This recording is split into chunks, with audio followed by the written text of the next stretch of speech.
Ready start. सभापति महोदय, जब यह विधेयक पहली बार सदन में आया तब मैंने आसान से मांग की थी कि जिन संस्थाओं को इस लाभ के पद के कानून के दायरे से बाहर किया जा रहा है उनमें कौन से सांसद लाभ के पदों पर हैं, चाहे वे लोकसभा के हों या राज्यसभा के हों।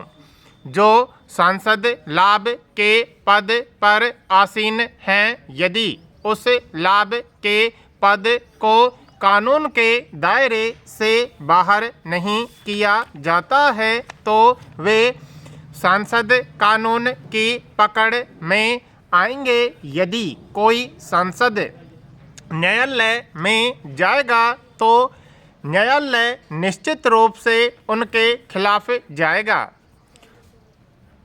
महोदय, पहले के विधेयक में सरकार ने लिखा है कि यदि हम यह नहीं करते तो लगभग 45 सांसद ऐसे हैं जहां पर पुनर्चुनाव करने पड़ेंगे।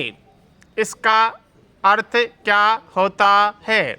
यह कानूनी मामला होगा। ये मामले न्यायालय में जाएंगे और उन जगहों पर हमें बाय इलेक्शन करने होंगे जो देश की आर्थिक स्थिति के लिए सही नहीं है।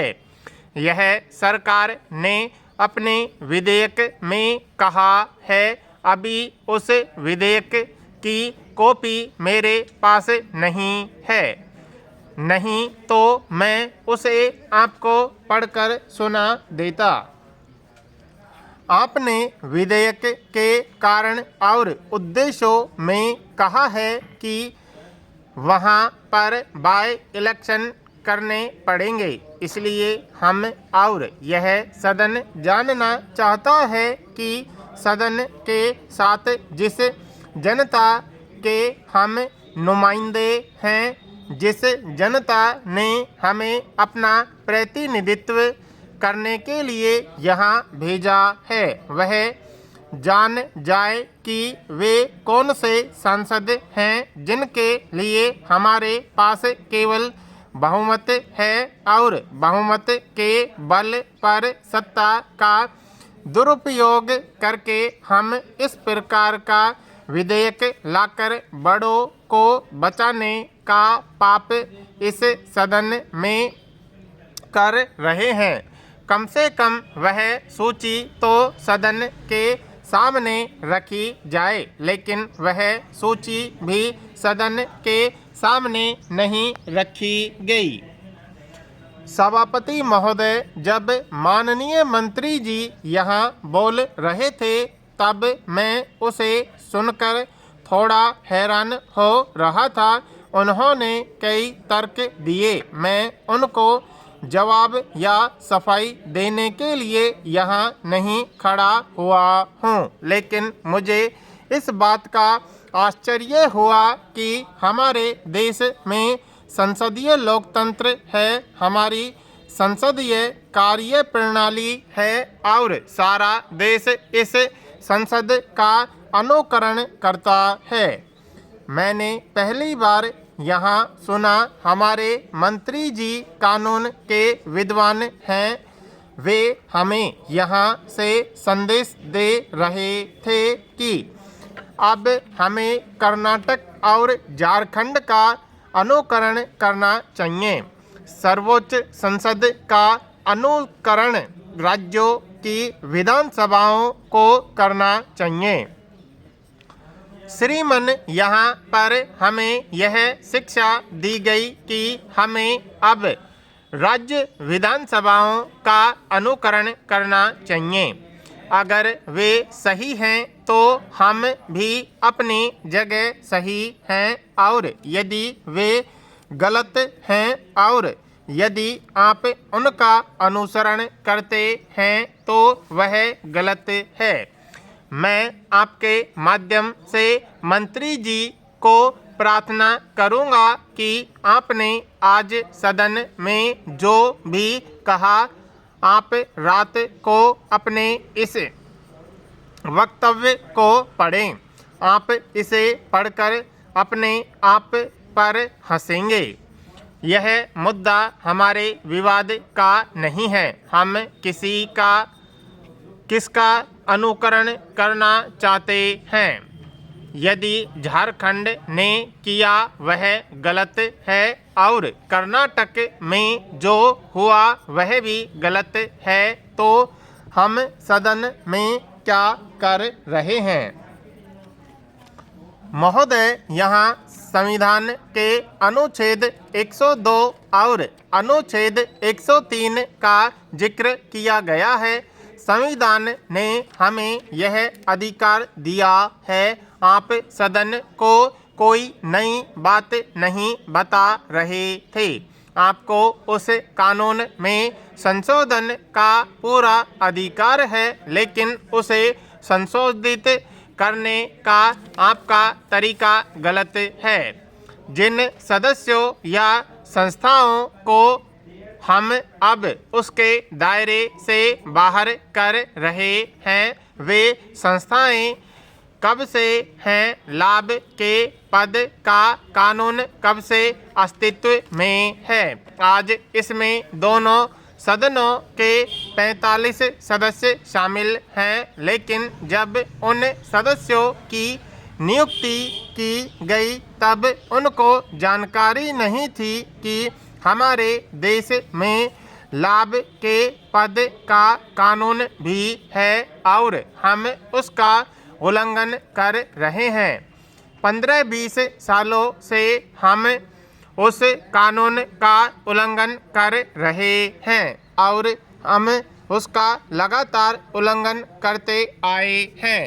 हमारी माननीय सदस्य का केस चर्चा में नहीं आया तो मुझे नहीं लगता कि इस विषय पर चर्चा करने का अवसर भी हमें मिल पाता। श्रीमान, इस सदन के एक सदस्य को एक कानून लागू कर उनके पद को लाभ का पद घोषित करते हुए उनको सदन की सदस्यता से हटाया गया, जबकि पिछले 15-20 सालों से हम इस कानून का लगातार उल्लंघन करते आ रहे हैं। एक तरह से हम जो गलती कर रहे हैं उसको कबूल किए बगैर हम उसे इस सदन में सही ठहरा रहे हैं कि हम गलती नहीं कर रहे हैं, वह गलती नहीं थी। कम से कम हमें अपनी गलती का एहसास तो होना चाहिए, लेकिन हम उसे इस सदन में सही साबित करने का प्रयास कर रहे हैं। यह देश का सार्वभौम सदन है और इसका पूरे देश और सभी विधानसभाओं द्वारा अनुकरण किया जाता है। सभापति महोदय, कुछ प्रमुख सदस्यों और बड़े नेताओं को बचाने के लिए हम अपनी शक्ति का दुरुपयोग कर रहे हैं। हम अपने अधिकारों का दुरुपयोग कर रहे हैं। हम बहुमत का दुरुपयोग कर रहे हैं। हम सत्ता का दुरुपयोग कर रहे हैं।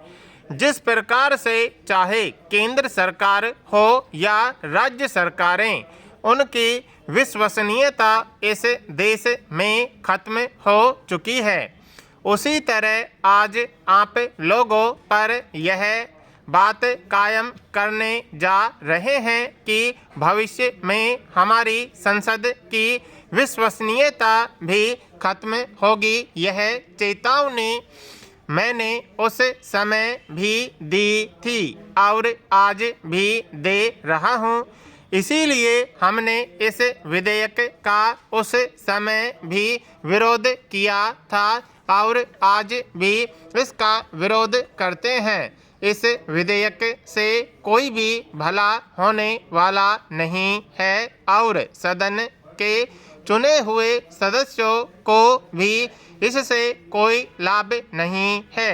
उनको कानूनी दाव पेचों में फंसाने की चाल है। महोदया, जब इस काम रोको प्रस्ताव को विपक्ष के नेता ने सदन के सामने रखा और मुंबई विस्फोट का यहाँ संदर्भ दिया, तब उन्होंने स्वयं इस बात को स्पष्ट किया था कि आतंकवादी घटना कोई पहली बार नहीं हो रही है। 25 सालों से इस देश में आतंकवाद चला आ रहा है। यहाँ 2 प्रकार के आतंकवाद की चर्चा हुई।